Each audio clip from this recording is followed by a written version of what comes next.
ಇದರಿಂದ ನನ್ನನ್ನು ಬಿಡಿಸಿ ದೇವರಲ್ಲಿ ಮನಸ್ಸಿಡುವಂತೆ ಮಾಡಿ. ಆ ಸಂಸಾರದಲ್ಲಿ ಬಿದ್ದು ಒದ್ದಾಡತಕ್ಕಂಥ ಸಜ್ಜನರು ಮಾಡತಕ್ಕಂಥ ಆರ್ತನಾದವನ್ನ ಇಲ್ಲಿ ಮಹಾಗಣಪತಿಗಳ ಮುಂದೆ ದಾಸರಾಯರು ನಮ್ಮ ವತಿಯಿಂದ ಸಮರ್ಪಣೆ ಮಾಡುತ್ತಿದ್ದಾರೆ.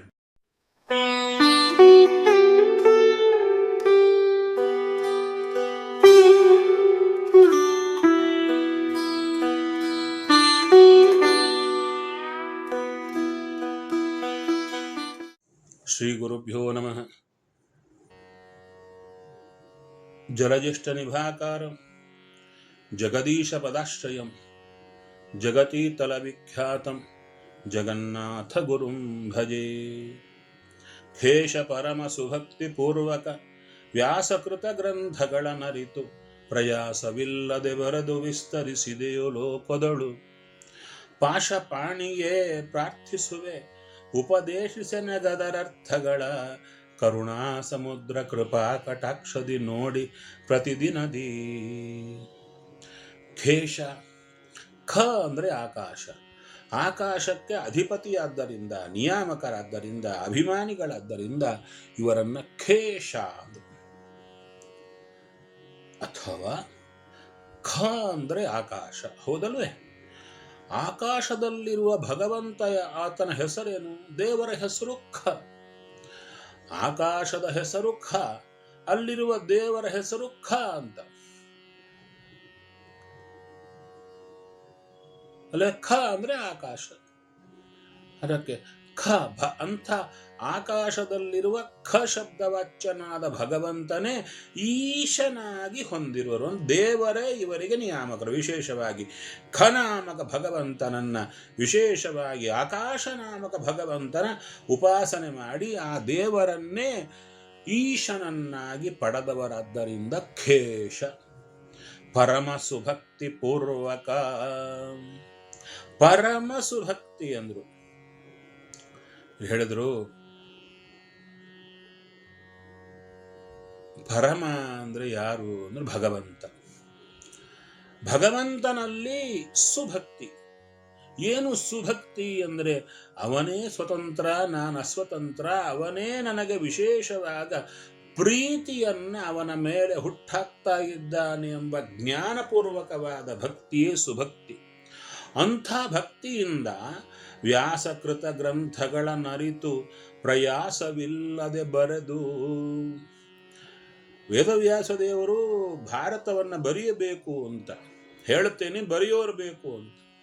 ಬರೆಯೋರು ಬೇಕು ಅಂದಾಗ ಮಹಾಗಣಪತಿಗಳು ಬಂದರು. ನಾ ಬರಿತೀನಿ, ಅರ್ಥ ಮಾಡ್ಕೊಂಡು ಬರೀಬೇಕು, ಸುಮ್ಮನೆ ಬರೆಯೋದಲ್ಲ. ಆಯಿತು ಸ್ವಾಮಿ ಅಂತ. ಆದರೆ ಹೇಗೆ ಬರೆದರು ಅಂದರೆ ವ್ಯಾಸಕೃತ ಗ್ರಂಥಗಳ ನರಿದು ದೇವರಲ್ಲಿ ಭಕ್ತಿಯಿಂದ, ವೇದವ್ಯಾಸರ ಪರಮ ಕರುಣಾಪಾತ್ರ ಅಂತ ಹೇಳ್ತಾರೆ, ಕರುಣೆಯಿಂದ ಗ್ರಂಥಗಳನ್ನ ಅರಿತು ಪ್ರಯಾಸವಿಲ್ಲದೆ ಬರೆದು, ಏನು ಕಷ್ಟವಿಲ್ಲದೆ ಬರೆದರಂತೆ.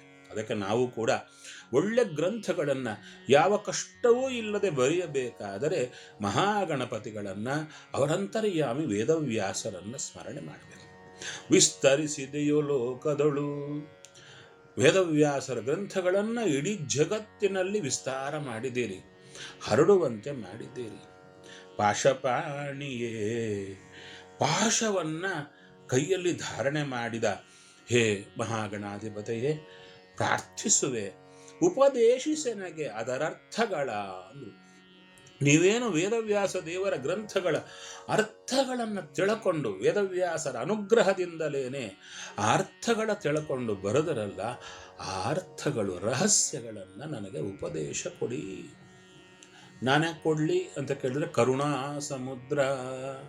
ಸ್ವಾಮಿ, ನಾನಂತೂ ಸಂಸಾರದಲ್ಲಿ ಮುಳುಗಿದ್ದೇನೆ, ನೀವು ಕರುಣಾವಂತರು, ಕೇವಲ ಕರುಣೆಯಿಂದ ನನಗೆ ಅನುಗ್ರಹ ಮಾಡಿ. ಅಥವಾ ನಾನು ನೀವು ಹೇಳಲಿಕ್ಕೆ ಅಧಿಕಾರಿಯಾಗಿದ್ದೀನಿ, ನೀವೇನು ಹೇಳಲಿಕ್ಕೂ ಕೇಳಲಿಕ್ಕೆ ಅಧಿಕಾರಿ ನಾನು, ಹೇಳಿ ಅಂತ ಈ ಥರ ನಾನು ಹೇಳುತ್ತಾ ಇಲ್ಲ. ನನ್ನಲ್ಲಿ ಯಾವ ಸುಗುಣ ಇಲ್ಲದಿದ್ದರೂ ಕೇವಲ ಕರುಣೆಯಿಂದ ನನಗೆ ಉಪದೇಶಿಸನಗದರರ್ಥಗಳ ಕರುಣಾ ಸಮುದ್ರ ಕೃಪಾ ಕಟಾಕ್ಷದಿ ನೋಡಿ ಪ್ರತಿದಿನದಿ. ಕೃಪಾಪೂರ್ವಕವಾದಂಥ ಕಟಾಕ್ಷ ನೋಟದಿಂದ ನನ್ನನ್ನು ನೋಡುತ್ತಾ ವಿಶೇಷವಾಗಿ ಪ್ರತಿದಿನದಿ ಉಪದೇಶಿಸನಗದರರ್ಥಗಳ, ಪ್ರತಿದಿನದಿ ನನ್ನನ್ನು ನೋಡುತ್ತಾ ಪ್ರತಿದಿನದಿ ಆ ಅರ್ಥಗಳನ್ನು ಅನುಭವಕ್ಕೆ ಬರುವಂತೆ ಉಪದೇಶ ಕೊಡಿ. ಯಾಕೆ? ಜ್ಞಾನದ ಅನುಭವ ನಿಮಗಿದೆ, ನಮಗೆ ಜ್ಞಾನವಿಲ್ಲ, ಅದರ ಅನುಭವವಿಲ್ಲ. ದಯವಿಟ್ಟು ನಮಗೆ ಉಪದೇಶ ಕೊಡಿ. ಶ್ರೀಶನತಿ ಶ್ರೀಕರನತಿ ನಿರ್ಮಲ ಸುನಾಭಿ ದೇಶವಸ್ಥಿತ ರಕ್ತಶ್ರೀಗಂಧಾದಿಶೋಭಿತ ಗಾತ್ರ ಲೋಕ ಪವಿತ್ರ ಸುರಸ್ತೋತ್ರ ಮೂಷಕ ಸುವರ ವಹನ ಪ್ರಾಣಾವೇಶಯುತ ಪ್ರಖ್ಯಾತ ಪ್ರಭು ಪೂರೈಸು ಭಕ್ತರು ಬೇಡಿದಿಷ್ಟಾರ್ಥಗಳ ಪ್ರತಿದಿನದಿ. ಇಲ್ಲಿ ಹೇಳ್ತಾ ಇದ್ದಾರೆ, ಶ್ರೀಕರನ ಅತಿ ನಿರ್ಮಲ ಸುನಾಭಿದೇಶವಸ್ಥಿತ, ಭಗವಂತ ವಿರಾಟ್ ರೂಪದಿಂದ ನಿಂತು ಸಕಲ ಲೋಕಗಳನ್ನು ಧಾರಣೆ ಮಾಡಿದ್ದಾನೆ. ಅಂಥ ಅತಿ ನಿರ್ಮಲವಾದಂಥ ದೇವರ ನಾಭಿಸ್ಥಾನ, ಅದು ಆಕಾಶ ಅಲ್ಲಿದೆ, ಭುವರ್ಲೋಕ. ಅಲ್ಲಿ ನಾಭಿ ದೇಶವಸ್ಥಿತ, ನಾಭಿ ದೇಶದಲ್ಲಿ ಅವಸ್ಥಿತ, ಚೆನ್ನಾಗಿದ್ದಾರೆ. ಅಂದರೆ ಭಗವಂತನ ನಾಭಿಯಲ್ಲಿರೋದು ಭುವರ್ಲೋಕ, ಆಕಾಶ. ಅಲ್ಲಿ ವಿಶೇಷವಾಗಿ ನಿಂತಿರತಕ್ಕಂಥ ರಕ್ತ ಶ್ರೀಗಂಧ ಸುಶೋಭಿತ, ಅವರು ಮೈ ತುಂಬ ಕೆಂಪು ಗಂಧ ಹಚ್ಚಿಕೊಂಡಿದ್ದಾರಂತೆ. ಗಣಪತಿಗೆ ಕೆಂಪು ವಸ್ತ್ರ, ಕೆಂಪು ಗಂಧ, ಕೆಂಪು ಹೂವಿನ ಮಾಲೆ ಎಲ್ಲ ಅವರಿಗಿಷ್ಟ. ಅದಕ್ಕಂದ್ರು ರಕ್ತಶ್ರೀಗಂಧ ಯಾಕೆ ಅಂತ, ಕೆಂಪು ಯಾಕೆ ಅವರಿಗಿಷ್ಟ ಅದಕ್ಕೆ ಹೇಳಿದರು, ಆ ಕೆಂಪಿನಲ್ಲಿ ಭಗವದ್ ರೂಪ ಇದೆ, ಸಂಕರ್ಷಣ ರೂಪ. ಆ ಸಂಕರ್ಷಣ ರೂಪ, ವಿಶ್ವಾತ್ಮಕ ಸಂಕರ್ಷಣ ರೂಪವನ್ನು ಉಪಾಸನೆ ಮಾಡುತ್ತಾರವರು. ಆದ್ದರಿಂದ ಶ್ರೀಗಂಧ ಸುಶೋಭಿತ ಗಾತ್ರ ಲೋಕ ಪವಿತ್ರ, ಲೋಕವನ್ನೇ ಪವಿತ್ರ ಮಾಡ್ತೀರ. ಜಗತ್ತೆಲ್ಲ ನಿಮ್ಮನ್ನ ಸ್ಮರಣೆ ಮಾಡಿದ ಕೂಡ್ರೆ ಪವಿತ್ರರಾಗ್ತಾರಯ್ಯ. ಸುರಸ್ತೋತ್ರ, ದೇವತೆಗಳು ನಿಮ್ಮನ್ನು ಸ್ತೋತ್ರ ಮಾಡುತ್ತಾರಯ್ಯ. ಅಂಥ ಒಂದು ಸುಗುಣ ನಿಮ್ಮಲ್ಲಿದೆ. ಮೂಷಕ ಸುವರ ವಹನ, ಒಳ್ಳೆ ಮೂಷಿಕ ಇಲಿಯನ್ನ ವಾಹನವಾಗಿ ಹೊಂದಿದ್ದೀರಿ. ಅದಕ್ಕೆ ಹೇಳ್ತಾರೆ, ಬರೇ ಕಂಡ ಇಲಿಯಲ್ಲ, ಮೂಷಕ ಸುವರ ಅಂದ್ರು. ಶ್ರೇಷ್ಠವಾದಂಥ ಇಲಿ ಎಂಬ, ನೋಡ್ಲಿಕ್ಕೆ ಇಲಿ ಆದರೆ ಭೂಮಿಯನ್ನಿಡೀ ಹೊತ್ತು ಬಿಡುತ್ತೆ, ಅಂಥ ರೀತಿಯಾದ ಶಕ್ತಿ ಇರತಕ್ಕಂಥ ಸುವರ ಅಂತ ಹೇಳ್ತಾ ಇದ್ದಾರೆ. ವಿಶೇಷವಾಗಿ ಮೂಷಿಕ ಸುವರ ವಾಹನ ಇಲ್ಲಿ ಹೇಳ್ತಾ ಇದ್ದಾರೆ. ಈ ಮೂಷಿಕ ಅಂದ್ರೆ ಯಾರೋ ಅಸುರ ಇಲ್ಲಿ ವಾಹನ ಅಂತ ಇಲ್ಲ. ಅಲ್ಲಿ ವಿಶೇಷವಾಗಿ ಕರ್ಮಜ ದೇವತೆಗಳ ಕಕ್ಷಾದಲ್ಲಿರತಕ್ಕಂಥ ಮೂಷಕ ವರ ದೇವ ಭೃತ್ಯ ಅಂದ್ರೆ ವಿಶೇಷವಾಗಿ ಮೂಷಕ ವರ ಅಂದ್ರೆ ಆ ದೇವತೆಗಳಲ್ಲಿ ಬಂದಿರತಕ್ಕಂಥ ವ್ಯಕ್ತಿ ಇಲಿಯ ರೂಪದಲ್ಲಿ ಇವರನ್ನ ಹೊತ್ತಿದ್ದಾರೆ. ಅದಕ್ಕೆ ಮೂಷಕ ವರ ವಾಹನ. ಇನ್ನ ಪ್ರಾಣಾವೇಶಯುತ, ಸದಾಕಾಲ ಮಹಾಗಣಪತಿಗಳಲ್ಲಿ ಮುಖ್ಯ ಪ್ರಾಣದೇವರ ಆವೇಶ ಸದಾ ಇರುತ್ತೆ ಅಂದ್ರು. ಯಾಕೆ ಹೇಳ್ತಾರೆ, ಇವರು ಎಲ್ಲರಿಂದ ಪೂಜ್ಯರ್ಯಾಕಾಗಿದ್ದಾರೆ, ಅವರ ಯೋಗ್ಯತೆ ಒಂದು, ಒಳಗೆ ಮುಖ್ಯ ಪ್ರಾಣದೇವರ ಸನ್ನಿಧಾನ. ಅದಕ್ಕೆ ಪ್ರಾಣಾವೇಶಯುತ ಪ್ರಖ್ಯಾತ, ಇವರಲ್ಲಿ ಮುಖ್ಯ ಪ್ರಾಣದೇವರ ವಿಶೇಷ ಆವೇಶ ಇದೆ, ಇವರಿಂಥ ದೊಡ್ಡವರು ಅಂತ ಪ್ರಖ್ಯಾತರಾಗಿದ್ದೀರಿ. ಅಂಥ ಪ್ರಭು ಎಲ್ಲರಿಗೆ ನಿಯಾಮಕರಾಗಿದ್ದೀರಿ. ಯಾರಿಗೆ? ನಿಮಗಿಂತ ಕಕ್ಷಾದಲ್ಲಿ ಕಡಿಮೆ ಆದಂಥವರಿಗೆಲ್ಲ ನೀವು ನಿಯಾಮಕರಾಗಿದ್ದೀರಿ. ಪೂರೈಸು ಭಕ್ತರು ಬೇಡಿದಿಷ್ಟ ಅರ್ಥಗಳ ಪ್ರತಿದಿನದಿ, ಭಕ್ತರು ಬೇಡಿದ ಇಷ್ಟಾರ್ಥಗಳನ್ನು ಪ್ರತಿದಿನದಲ್ಲಿ ನೀವು ಪೂರ್ಣ ಮಾಡಿ ಸ್ವಾಮಿ. ಯಾಕೆ ಪ್ರತಿದಿನ ಯಾಕೆ ಮಾಡಬೇಕು ಅಂದರೆ, ಒಂದು ದಿನ ಒಂದು ಮುಗಿದ್ರೆ ಇನ್ನೊಂದು ಬಂದಿರುತ್ತೆ ದೆವ್ವ, ಅದನ್ನು ಬಿಡಿಸಿ ಒಳ್ಳೇದು ಕೊಟ್ಟರೆ ಇನ್ನೊಂದು ಬಂದಿರುತ್ತೆ. ಅದಕ್ಕೆ ಇಷ್ಟಾರ್ಥಗಳು ಒಂದಲ್ಲ ಎರಡಲ್ಲ, ಗುಂಪು ಗುಂಪು ಕೂತಿವೆ. ಅದನ್ನು ನಮಗೆ ಅನುಗ್ರಹ ಮಾಡುವಂಥವರಾಗಿ ಅಂತ ಮಹಾಗಣಪತಿಗಳನ್ನು ಪ್ರಾರ್ಥನೆ ಮಾಡ್ತಾ ಇದ್ದಾರೆ.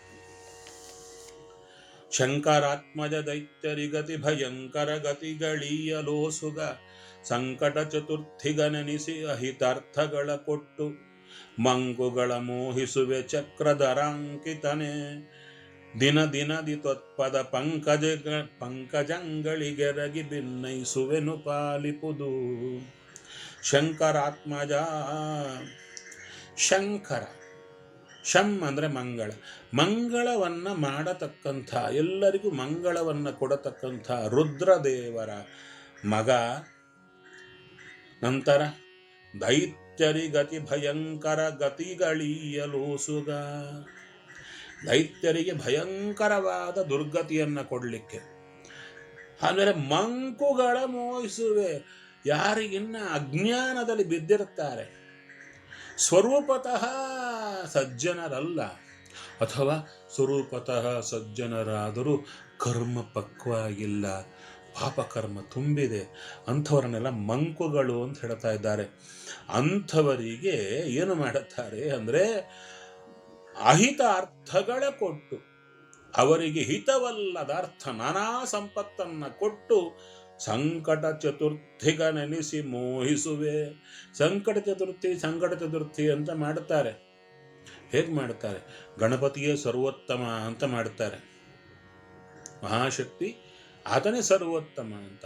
ಹಾಗೆ ಮಾಡಿದ್ದಕ್ಕೆ ಸಂಪತ್ತು ಕೊಡ್ತಾರೆ. ಖಂಡಿತ ಅವ್ರು ಹೇಳಿದಂತೆ ಸಂಕಟ ಚತುರ್ಥಿ ಅಂತ ಮಾಡಿದರೆ ಎಲ್ಲ ಸಂಪತ್ತು ಬರುತ್ತೆ. ಎಂಥ ಸಂಪತ್ತು? ದೇವರಿಗೆ ದೂರ ಮಾಡುವ ಸಂಪತ್ತು.